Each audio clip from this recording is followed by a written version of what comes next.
Hey, welcome to this talk about ice hockey analytics, in which we will answer the question in the title, which ex-LHC player played in a top defender pair in NHL. My name is Patrick Lambrix, and this is work together with my colleague Niklas Korsa. So why do we work with ice hockey analytics? Well, the motivation for Niklas is that he and many others dream of this cup, which you may recognize as the Stanley Cup. So in his first try, he actually played hockey both in Sweden and in Canada. He didn't make it to the NHL, probably was just too smart academically and got a PhD instead. So his second way to do this was then just to go to the Stanley Cup, visit it. And as you can see on the smile, this was also very satisfying. For me, it's a bit more easier. I just like to watch ice hockey. And now that I do ice hockey analytics, whenever I watch it, I can tell my wife that I'm actually working. So in this talk, I will give motivation for the work that we do, then some methods and results, and I'll give a conclusion. So traditionally, there are quite some performance metrics for ice hockey players. Here's a little piece from a few seasons ago in the SHL. We have a number of metrics that refer to offensive characteristics like goals, assists, points, game-winning goals, and so on. There's some defensive metrics like hits and blocked shots. Plus minus is a traditional one, also penalty minutes. And regarding time, there are things like games played and time on ice. Recently, there have been more advanced metrics, such as Corsi, you may have heard of, which relates to shots, and it counts both shots on goal, missed shots, blocked shots. You can compute it per team or per player. You can compute it for and against. And the reason to use Corsi is that it's actually better predicted for future goal differential than the actual past goal differential. You may also have heard about expected goals, which assigns a value to each shot. And the idea is that not all shots are equally easy and will result equally likely in goals.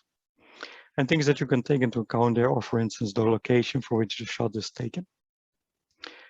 And Corsi and expected goals have made it into the ice hockey discourse. People talk about it on TV, for instance. One critique of these metrics is that they don't take too much context into account, and sometimes not at all. So there are some newer approaches. For instance, Tor tries to figure out what the impact is of different actions based on the probability that you will score in the next 20 seconds. So what we want to do is to define new metrics. They will be goal-based, so they all have to do with scoring. They take into account context and will have two variants. The first kind are variants of traditional metrics, and they take into account how important the goal is. For instance, if you score a goal at the end of the game while the game is tied at 1-1, this is more important than if you score a goal when you're already leading with 6-0. And as they are variants of traditional metrics, we hope that they're easy to understand for practitioners and will make it into the hockey discourse, both in the clubs and in entertainment. The second kind of variance will be new advanced metrics, where we'll take into account actions leading to goals. So let us have a look at the methods and results. So to define these different metrics, we're going to use play-by-play data. This means data about all the events that happen during the hockey game. And this data is from SportLogic, which is one of the big hockey analytics companies. Many of the NHL teams use their play-by-play data, and also the SHL, and from this season on also Allsvenskan use their data. The data is from earlier seasons. That was what we could get. And in this talk, we only look at the regular season, so we don't consider playoff games. So let us look at variant 1.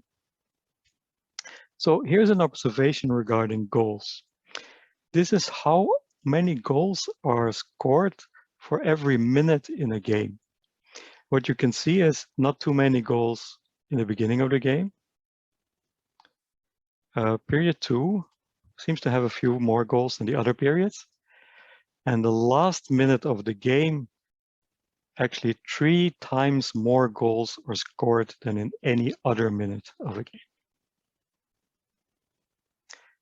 So what we're going to do is we're going to assign a game points importance value for a goal. And what are the game points? What we call this game points is the points that you get in regular season for winning, tying, or losing a game.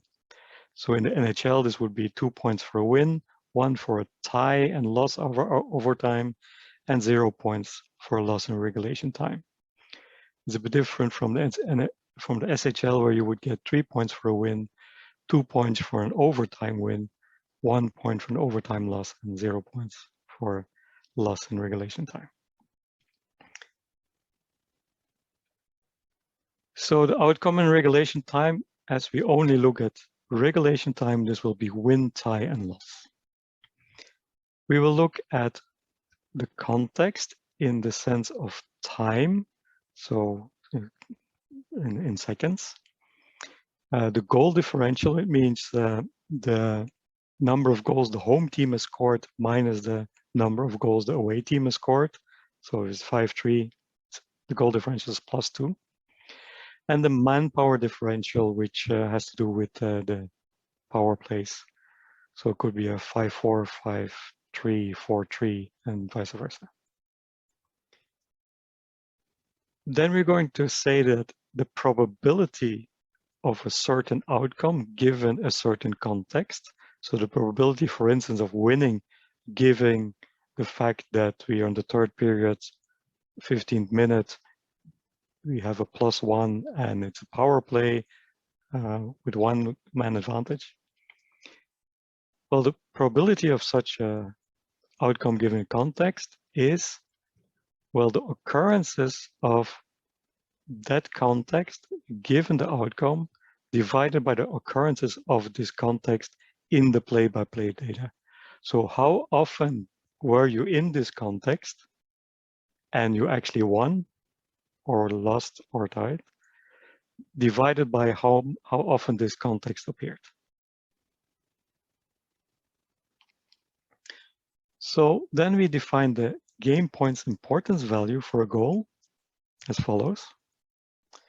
When we write context here, this will be the same as the context BG, and BG stands for before goal. AG stands for after the goal. So first of all, we're looking at the probability of winning given that we have the context after the goal minus the probability of winning given the context before the goal. So actually it tells you the change of the probability of winning by scoring this goal. And similarly, we look at the change of probability of the game ending in the tie by scoring this goal. And these are then weighted by the points that you get. You get 2 points for a win and you get 1 point for a tie. So if we plot some results, and this for the 2013-14 season, the darker the color, the higher the impact, which is positive for green and negative for red. So we see that the highest impact is actually at the end of the third period. And here we go from a goal differential of -1. So it means you were trailing with 1. And then you score a goal, you go to a 0. So you go from 0 points to 1 point for the tie. And here you go from, you are leading by 1 goal, you score, so now you're leading by 2 goals. So at the end of the third period, this is almost like a sure win. So these are the more important goals. You also see, interestingly, that there's a negative one here. And this is, you're leading with 2 goals, and now you score an extra one. So it's like a 3-0 in the beginning of the game. And we know that leading with 3-0, there is this rumor that this is not a good thing. So according to this data, there may be something true about that. Now, when we look at the importance value versus the manpower differential, so whether it's equal strength or power play, it doesn't seem to have so much influence as for the goal differential, except for when you have 2 or -2, that means it's a 5 against 3 or 3 against 5 situation. And then there may be more impact. Here's the distribution of these goal game points important values.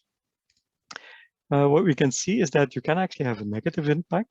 So like the 3-0 in the beginning of the game. About 2% of the situations that we look at had a negative impact.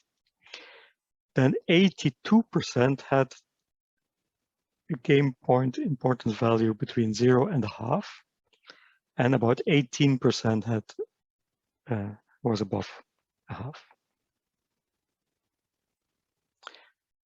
So how do we define the new metrics then?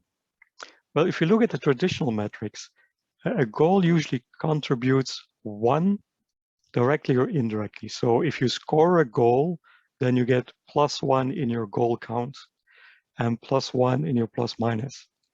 And if you gave a pass to a goal or a pass to a goal, you get +1 for the assist. So in our new metrics, instead of the +1, we contribute with this game points important value.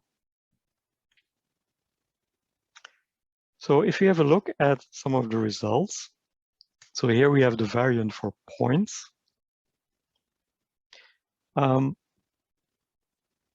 Here are the traditional points, and these are the new kind of points.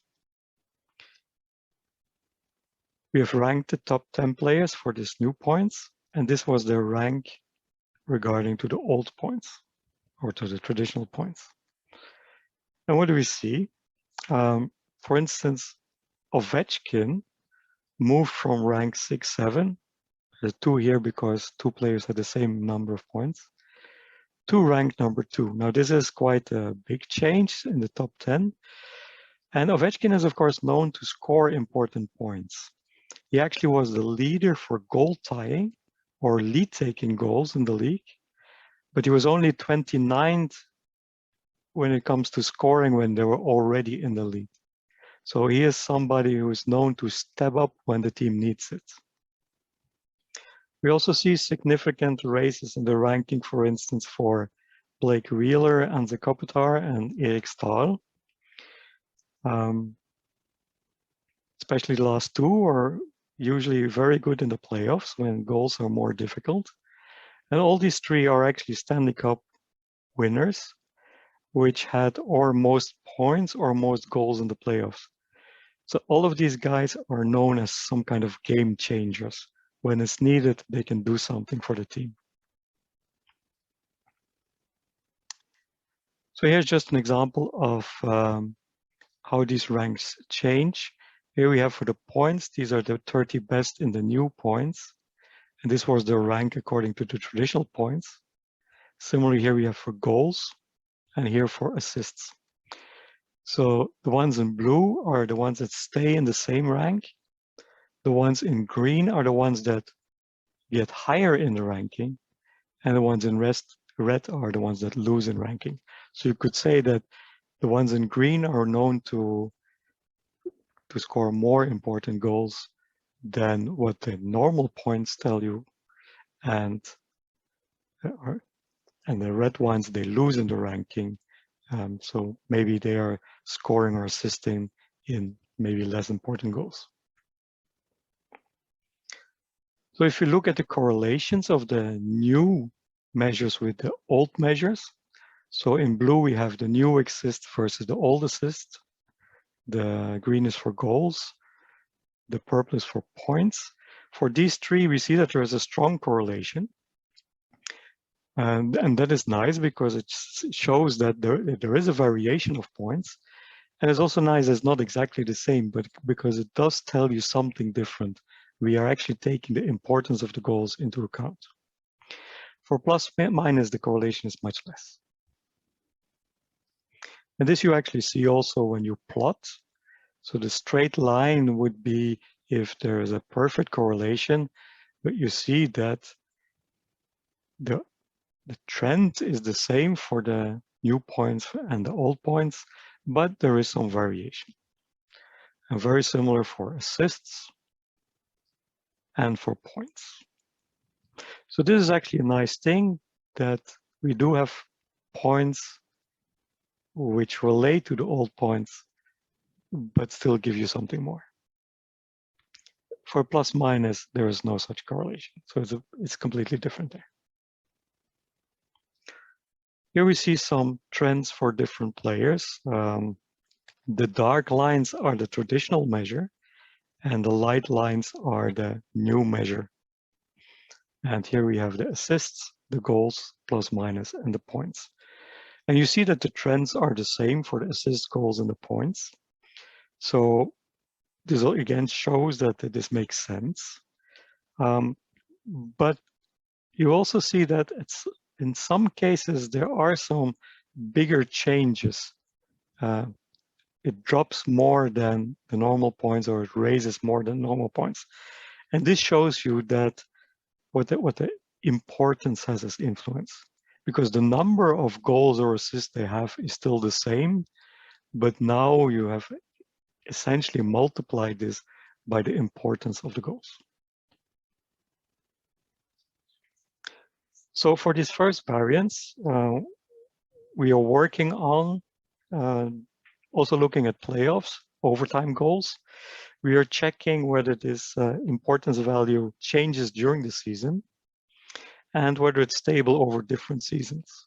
And we would like to do that because if we can find these nice properties, it would mean that maybe we can actually predict already during the current season what the end result will be. And that would be a nice way to be able to use that measure. Otherwise, it's more historically that you can go back and check, was this actually a player who scored or assisted important goals? And once we get data for the SHL, we of course want to look into that as well. So let us look at the second kind of variant. So here we will get a bit more technical. It's based on work by a Canadian group. The group is the group of Professor Schulte, and Routley was a student of his. We have based our work on 2015 version. They did present a more extended version in ICHCAI 2018, which is the International Joint Conference in AI. They also showed that the measures they proposed had quite a large correlation with quite a lot of the traditional measures and even some of the newer advanced measures. So what is the idea? The idea is that we're going to define different states where a state has a context, which is similar to what I showed before as context, as well as a play sequence. And a play sequence is a sequence of things that happen during the game. Then the players perform actions in these states. And then we're going to define the impact of an action in a state. And we're going to define the impact of players based on these action impacts. So let's see how we do this. So for the context, we use the same context as we did before. So we have the goal differential, the manpower differential, and in the Schulte work, the time was only represented by periods, while we actually looked at seconds and minutes as well for the first variant. The event that they looked at were action events and start and end events. So for the action events, I looked at face-off shot, missed shot, block shot, takeaway, giveaway, hit, goal. In the newer versions, there are also things like passes and so on. And then there's different start and end events, which could be the start of a period or a penalty or a shootout that is completed or the end of the game, for instance. So a place sequence is then defined, or all the empty sequence, so nothing has happened, or a sequence of events. And the sequence has to start with the first event, which is a start marker. So it has to be one of the start events here. And then you can add extra events. So the next event should be action events. And if you want a complete sequence, then you have to end with an end event.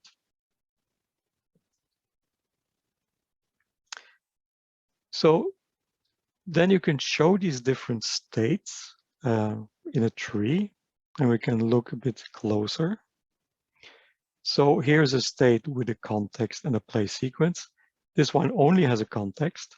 So the goal differential is 0, is even strength, and we are on the first period. Here is a state which has both a context as well as a sequence of events. So the red box, the sequence is the play sequence then. So now you can perform these actions in these states. And what happens then? Well, if the state had no end event, then you just add the action to the play sequence. So for instance, you had a sequence and now you take a shot. You just add the shot to the sequence. But if the state has an end event, then the next state will have an empty sequence. And the context may change. So for instance, after you score the goal differential will change, right? So then using these definitions, you look into the data, you check the occurrences of a state. How often does this state occur in your data? You check how often does the state immediately followed by a particular other state occur in this data. And then you define a transition probability between two states. So one that you start with and one that is immediately after that state, by checking how many times the succession actually occurred in your data divided by the occurrences. So for instance, this may mean that in 80% of the cases, I go from S to S prime, and in 20% of the cases, I go from S to S double prime. So here is an example. We're still in the same tree. So here we have found that this state occurred over 78,000 times in our data. This state occurred 9,833 times in our data. And now we have that from this state, we go 9,833 times to this state. And then the other times you go to other states. So the transition probability for going from this state to this state is 9,833 divided by 78,119. So the next step is that you're going to compute Q values. And to do that, what you are going to say is that some of the states are special states. And when I reach that state, I get a reward. And in this case, you're going to say that, okay, if I score the goal, I get a reward of 1. And then these Q values that you compute are somehow going to propagate this reward to the previous state. So if you gave a pass to scoring, then that pass should also get a little bit of the reward. And if somebody had a hit just before that pass, that was a goal, that one should also get a little bit of that reward. So that's the idea behind these Q values.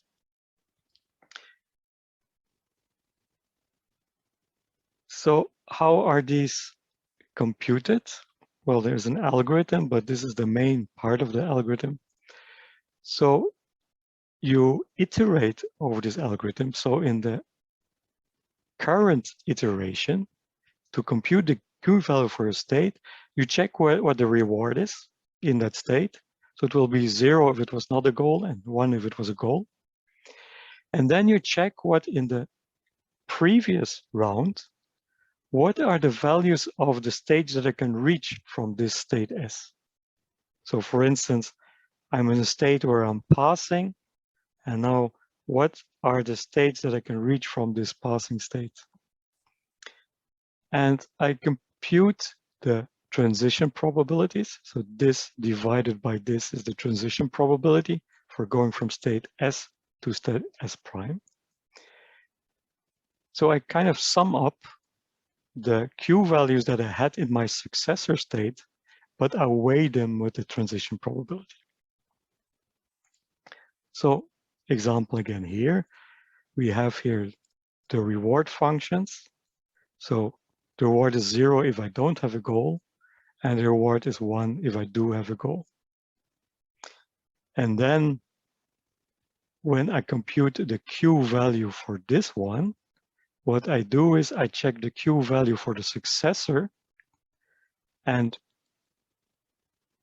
multiply this by the transition probability here. And then I sum this up for all the different successor states. And in this way, I update the Q value here. So what you see is that here, the Q value here and there has the same value. That means that this action actually didn't give me any reward for getting closer towards a goal. And this is actually how we going to define the impact of an action. It's the Q value from the state after the action minus the Q value of the state before the action. So this action would get an impact value of 0.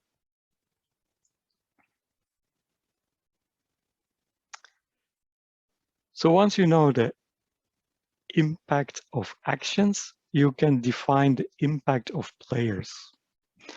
And you can go two ways. In Raut and Schulte's work, they only looked at the actions that were performed by the player, and this we call the direct goal-based impact. We have also looked at what happens if you give players also some Q reward or some impact if they were just on the ice. And the idea is that maybe there's a player who makes up an open space so somebody else can score. And in the usual points and assists, this player wouldn't get any reward for that. But in this case, because he's on the ice and probably did something for the goal to happen, you would also get some reward. And then you can also have variance normalized by time and so. What we also looked at was impact of player pairs. And this you can do for the on-ice goal-based impact. So if we look at top players, and these are from the 2007 and 2008 data sets for the direct impact, we see that several of the good players are on top. For instance, Ovechkin in this season was number 1 in points and 1 in goals. Jerome Iginla was 3rd in the points and 3rd in the goals. And Pavel Datsyuk was 4th in the points. So it's somehow this measure passes the eye tests. The players that you expect to be good are actually high up on the list. If we look at the on-ice variant, what you see is that now more defenders get higher up in this list. And this makes sense, first of all, because defenders play usually more, so their time on ice is bigger than for forwards. But also now you don't need to score to get some of the reward. So if they're on the ice, they will get part of the reward, and they don't need to necessarily give the assists.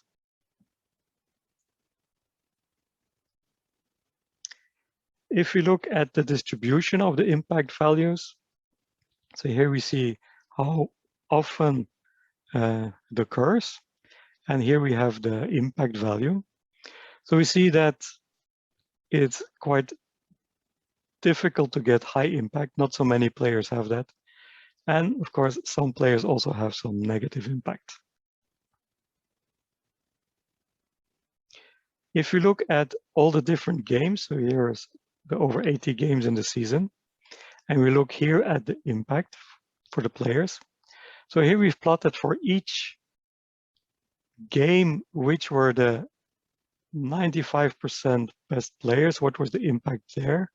Then we get to the 75, the mean, the 50%, 25%, and the 5% quantiles. So the players could be different for the different games, right? But what we see is the gap here is usually not that big, but here the gap is quite big. So you could say that from going from a good player to a very good player is usually not that easy. We could also look at what is the salary of different players and compare it to the direct impact, the on-ice impact that we defined, but also the traditional goals, plus, minus, and points here. What we see is that for defenders and forwards, the higher the performance is in the impacts as well as the goals and the points. So the higher the performance is, the higher the lowest value for the salary is. But as you can see, there is still quite some difference in salary for the different people. So here you could see for people who have the same direct impact, the salary differs quite a bit. And here you can see for the same salary what the performance is. So quite some variation still. And for goalkeepers, of course, these metrics don't have any impact on the salary. Now, if you look at the pairs, what we can see is that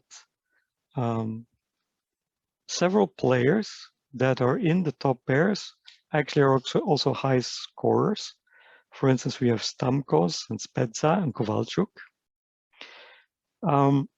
We also have several players that are responsible for a large part of scoring of their team, like for instance, Pavelski and Thornton, and O'Reilly and Landeskog. And these are also pairs that are very often used a lot by the teams, so they have a high time on ice. Now we also will answer the question of which ex-LHC player was actually in a top pair. So in 2011, 2012, we have Kalle Gunnarsson, who was in a top pair together with Dion Phaneuf, according to our measure. Now we can also have a look at the impact per minute. So here we see how much time on the ice a pair spends together. And you see that the highest performances are when it's between 16 and 256 minutes together. If you play too much together, it's maybe not because you play much together, but you may be playing too much, then this impact goes down a bit. Could also be that these are really the top defenders, which are always played a lot and which are always against the top lines of the others or of the other teams. You do see that the variation is quite big in the impact, but it decreases when the more the players have played together. Now here we have plotted the impact for the different kinds of pairs. So in red we have the forward pairs, the green are the defenders pairs, and then the blue are the mixed pairs. And we see the same results, that there's a lot of variation if they don't play much together, not much variation if they play a lot together. But what is interesting here is that it seems that the mixed pairs have always a higher median. So when you hear coaches or on TV, you hear them often talking about defender pairs and the lines, the forward lines, but not so often about the mixed pairs, a forward and a defender that work together. And according to these results, this is maybe something that you can have a look at. So a conclusion here, we introduced new goal-based performance metrics for ice hockey players. We found strong correlations for goals, assists, and points between the new and the traditional measures. And they did pass the eye tests. So what we are working on now is combining these two variants by using the game points important values as the reward function in variant 2. So instead of having a reward 1 for goals. I will also want to look at different reward functions for the performance model and maybe try to learn these. And we've also done some work on game prediction and season simulation in other sports, which we want to do as well in ice hockey. So Niklas and I have been working on this together with several students. Some of these were master or bachelor thesis students, and some of these were students in the course in sports analytics that I teach. So thank you for listening. If there are any questions, I'm happy to take them. If you're interested to read more about this work, here are some references, and the papers are available at the LIU Sports Analytics group page. So thank you for listening. If there are any questions, I'm happy to take them now.